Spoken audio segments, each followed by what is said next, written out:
Le Mans 24 Hour is the Mount Everest of motor racing, an event which demands drivers and their teams aim higher, struggle harder and last longer than any other. Like Everest, the race is both unpredictable and dangerous, and the chances of failure are so great to even finish is an achievement, much less finish on the podium. Here is the story of this year's race, the triumphs and the tragedies of 24 tortuous hours, the story of a day at Le Mans. To understand the unique attraction of the race, you must first understand the place. Every June for 65 years, the world's best have come here, to this sleepy French town west of Paris, lured by its extraordinary racetrack. Le Mans is a tremendous challenge. You battle on one side against the competition and on the other with yourself. Le Mans is one of the few remaining circuits in the world based on public roads, and at more than 13 kilometres is much longer than modern purpose-built tracks. It's also much faster, characterised by several long straights on which the cars reach well over 300 kilometres an hour. And if that wasn't enough of a challenge, the drivers are required to do so through fog, rain and the dead of night for 24 hours non-stop.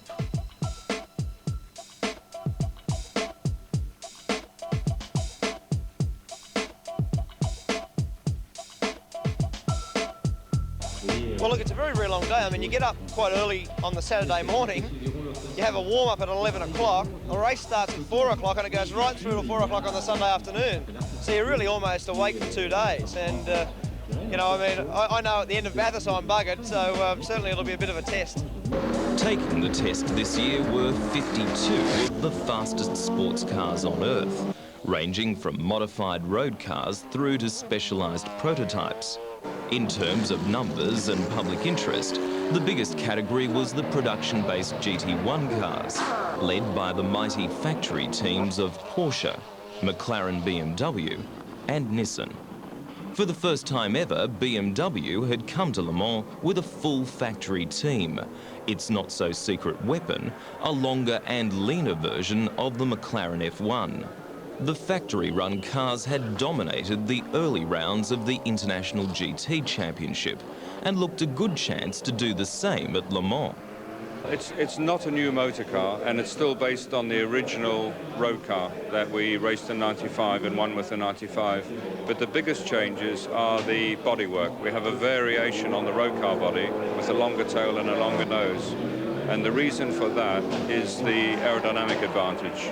The original car suffered from being a road car shape, and we needed to lengthen the body to get more aerodynamic efficiency. The privateer Golf McLaren team unexpectedly won the 1995 Le Mans race and were back again this year. Their hopes of success were pinned on the McLaren's powerful and unusually economical BMW-designed V12. If we use this as a pure race engine, we would have 850 horsepower. But with the restrictors, we have about 600 horsepower. Porsche's formidable factory team came second and third in last year's race, thanks to the 911 GT1. Updated and improved for '97 and powered by a famously reliable turbocharged flat-six engine, the Porsche was widely regarded as the car to beat. Porsche has won here 14 times. It's their home course. It's a race which one identifies a type of car with. BMW has decided to take on the challenge of Le Mans. Porsche sets the level, and we want to be measured against it. The GT1 dark horses were a trio of turbocharged V8 Nissans designed especially for the race. Developed by TWR, the team which made Volvo a success in touring car racing, the R390s were certainly fast, but would they also be fragile?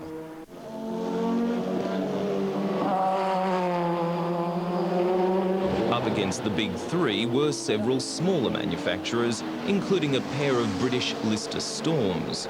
Powered by Jaguar's V12, the Lister carried the weight of Britain's hopes and also Australia's in the form of Bathurst winner Mark Scaife. Look, it's very, very quick. I mean, the car does over 200 miles an hour in the straight. It weighs 1,000 kilos. It's got 570 foot-pounds of torque, 650 horsepower, a lot of downforce, big tyres, carbon brakes. I mean, it's an exceptionally good car.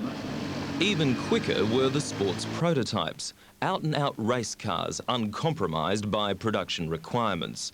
The most feared of these was the German Joest. Powered by a Porsche Flat 6, it stole victory from the factory GT1s in last year's race. I believe the rules are in favor of the world sports cars. The cars are lighter, they have wider tires, they can beat us. Not with speed, but with less tire wear. And so the scene was set. A battle for pride and position between the British, Japanese and especially German manufacturers, with the tiny private Joest team threatening to steal their limelight. It would, as ever, be an unpredictable contest, not so much a marathon as a seemingly endless sprint. Hi, I'm Mark Scaife from the Lister Storm Racing Team at Le Mans in 1997. You're watching this on Channel 10.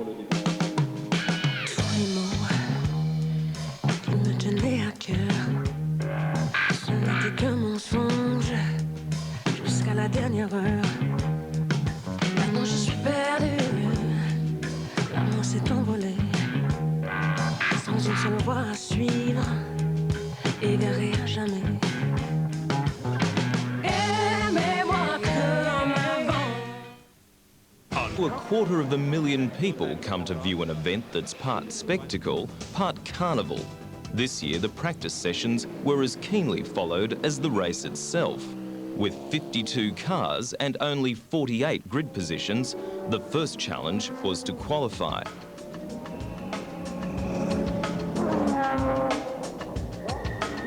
For many, the usual problems of finding the right tyre compounds and gear ratios were compounded by unfamiliarity with the daunting track. Mark Scaife had to learn the hard way. He learned this track extremely quickly. There were no braking markers out there on the road when he drove. His first lap was in the dark, new car in the dark, and he was lapping within 4 or 5 seconds of everybody else. So it's very impressive.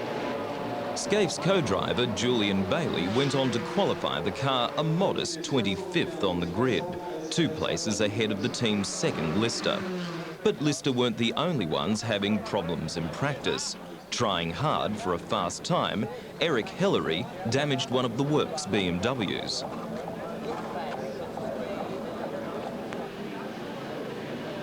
Well, I was on my first flying lap and it was really a good one. And at the end of the straight, I decided to brake at the same point as you should do. But there was oil on the track. I knew that, but I decided to try to have a good lap. But I think it was not possible to brake so late, and I made a mistake and I touched the tires. Hellery did qualify, but way down in 16th place, although the other works car of JJ Leto finished a far more satisfactory 4th on the grid.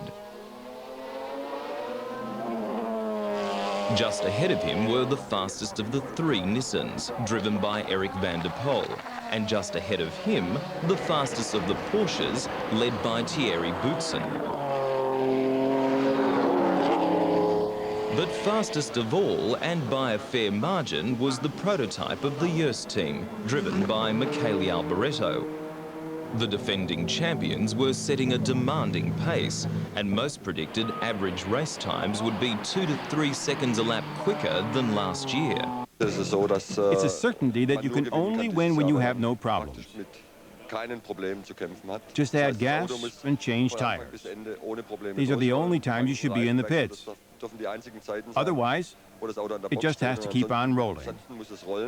The race was scheduled to start at 4 on Saturday afternoon, and 2.5 hours beforehand, the grid was alive with dancing girls and smiling drivers. The driver lineup for each car was announced individually, even relative unknowns from Australia.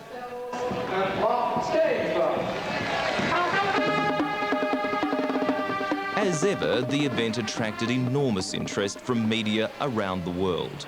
1,900 journalists were there, along with thousands more TV cameramen, sound recordists and photographers. Unsurprisingly then, photo opportunities were everywhere. TWR's Tom Walkinshaw posed with his lead driver Martin Brundle, knowing it might be their first and last chance to steal the limelight from the Germans. And there was plenty of attention given to three-time world champion Nelson Piquet, who'd emerged from semi-retirement to share one of the BMW team McLarens. After so many years in Formula One and everything they won, and I would like to win Le Mans very much, you know, it's very important. It's so important that I really took very serious this year, prepare myself for maybe more than a month to be physical prepared and to come here in a good shape. That shape was honed during a special training camp in Siena, Italy, attended by Piquet and the other BMW drivers. It was a recognition by BMW that physical fitness could give its team the edge, allowing them to drive faster for longer, over 24 grueling hours. During the long races, you can lose a lot. If you lose 3 or 4 tenths of a second in one lap, that's a lot. And if the technicians have to find the reason for it, it takes a lot of time. So it's better to spend some money on fitness. Meanwhile, Mark Scaife had his own way of ensuring he'd make the distance, adding a vitamin supplement to the drink bottle he'd carry on board the car. As 4 o'clock drew closer, the tension rose. All the training, all the countless hours of design, engineering and practice could so easily be wasted. The car is well prepared. We've tested a lot this year in order to prepare for Le Mans. We now need just a little bit of luck, but there's also a little caution here. The race would begin with a rolling start, and the wheels would keep rolling for 24 long hours.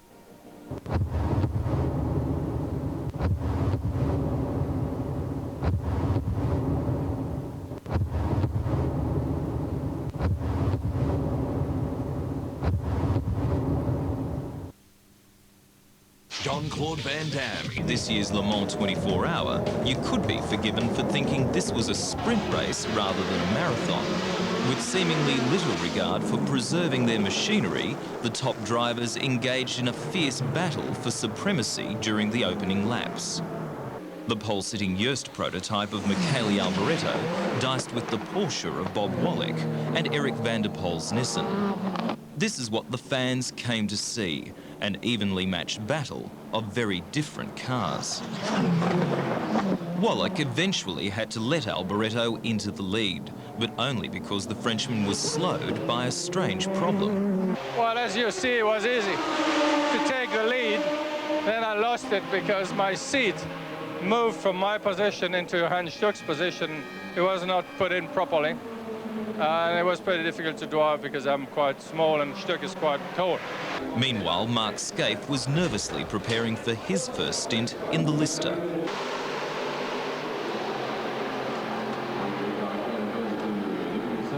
The BMW team cars were rising through the field, JJ Leto passing Van der Poel's Nissan to take third.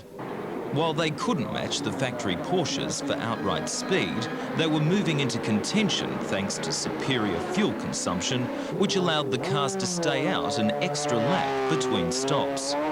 As Steve Soper took over for his stint, there was no warning of what was about to happen. Try to not put stress on the engine. Go to the lean mapping and come to the pits. A pipe from the water pump had split and would take 9 laps to repair, even at this early stage, ruining their chances of victory. Even worse trouble struck the Nissan team.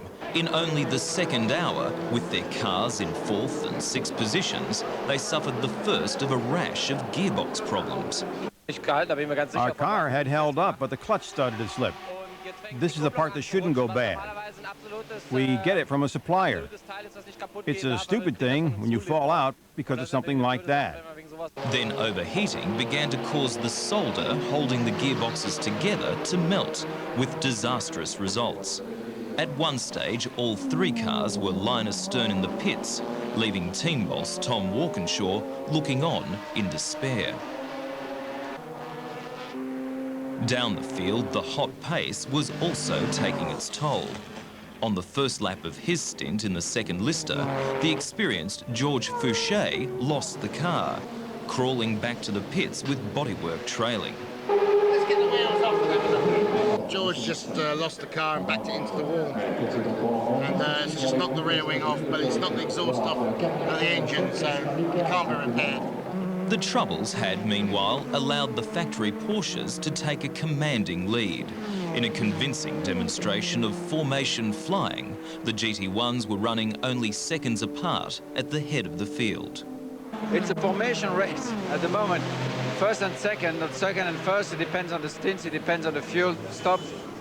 But it's running okay, no problem.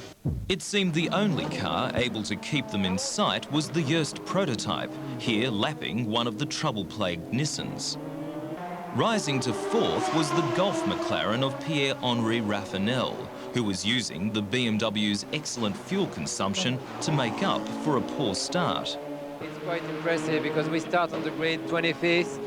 We didn't get a very good qualify, and we were trying just to keep our position, just making good time and trying to see what we would be after 2 or 3 hours.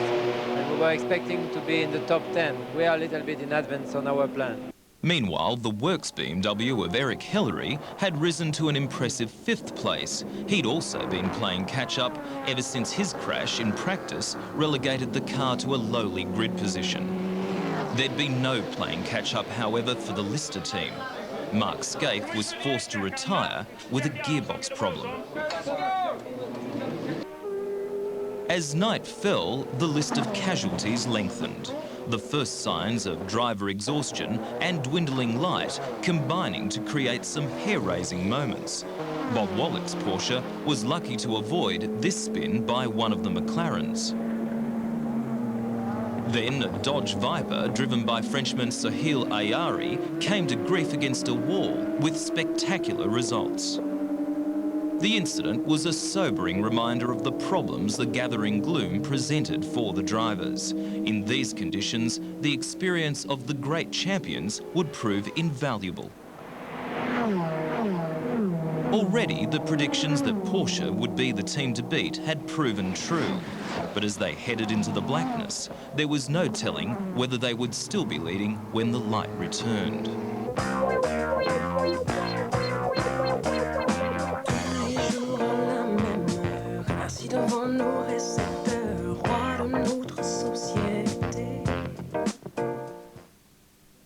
Coming up, a replay of all the exciting action from round 12 of the 500cc Motorcycle Grand Prix. Next on Sunday Sport. As day turned to night at Le Mans, the circuit took on a different character. Away from the serious business of racing, the huge army of spectators enjoyed the carnival atmosphere. The cars added to the spectacle, piercing headlights and glowing brake discs, providing a unique light show. In the pits, the race settled into a grinding routine, the drivers stopping about every hour for fuel and tyres. The challenge was to stay on schedule and stay awake, something not everyone managed. The worst time is actually early, when the sun goes up between 6 and 8, but that's normal, at least with me. Up front, the two Porsches steamrolled on, while the Joest team wound up the pressure, unlapping itself to be tantalisingly close to the leaders. We are, in any case, very happy because the car doesn't have any major problems. We're sticking to the plan as we had planned it. That both factory Porsches are out in front, well, they're driving at a very fast speed. And there was a further development just after dawn. Totally without warning, the lead Porsche of Bob Wallach pulled off the track and out of the race. Bob Wallach was in the car. He had lightly touched the wall and had tried to go on. Then it became more difficult to drive. We didn't know what happened. Possibly the differential or the shaft. We'll have to look when the car comes in. The retirement should have given the BMW team heart, but they had their own problems. The troubled car of JJ Leto hit a wall at the exit of the Mulsanne Straight and was forced into the pits. Okay, stay in the car, we'll push you in the pits and then we will repair the accident. Is the steering straight? I went in a car, we had a problem just, you know, with the sticky throttle as well, and I went out and I lost it in the hairpin, you know, basically. I just went a little bit over the curb with the rear tire and it just lost it, went backwards and spun and hit the wall forwards, you know, so that was it, you know. At Le Mans, you're not going to drive with a car that is not safe. Therefore, we pulled start number 42 out of the race. Actually, it's too bad. It was starting to catch up. And then in the 19th hour came the decisive moment of the race, the remaining factory Porsche making a fiery exit from the event. Driver Ralph Kelleners escaped unhurt, but Porsche's Le Mans dominance had gone up in smoke, leaving the team in shock. That's a good word. In the first minute, the question comes up, why? We'll have to wait and see what happened when the car is brought in. It looked a little strange. But Le Mans was not yet over, and neither were the surprises. Just 15 minutes later, the second Golf McLaren of Andrew Gilbert Scott was also forced out in almost identical circumstances. After the carnage, the survivors. In third place, the remaining BMW works car of Eric Hillary, having risen from 16th on the grid. Yeah, we've been battling since 2 o'clock in the afternoon, and then we decided that we would hold our position and try to get the car across the finish line. In second place, the other Golf McLaren car of Pierre-Henri Raffinel. He started even further down at 19th on the grid, but was now, against all expectations, the best placed of the GT1 cars. But ahead of them both was the Yost, the car that started from pole, finishing first, its rapid and reliable run confounding the experts who believed the GT cars were certain to win. 24 hours after he began, Michele Alboreto received the checkered flag, having covered an astounding 4,900 kilometres at breakneck speed. We started too slowly this year, and we just couldn't make up the difference. We were eventually fast enough to drive with the leaders, but it was impossible to make up the lap. But from that point on, it was the problems of others that brought us to the front. But then you have to remember, you have to drive 24 hours to win here.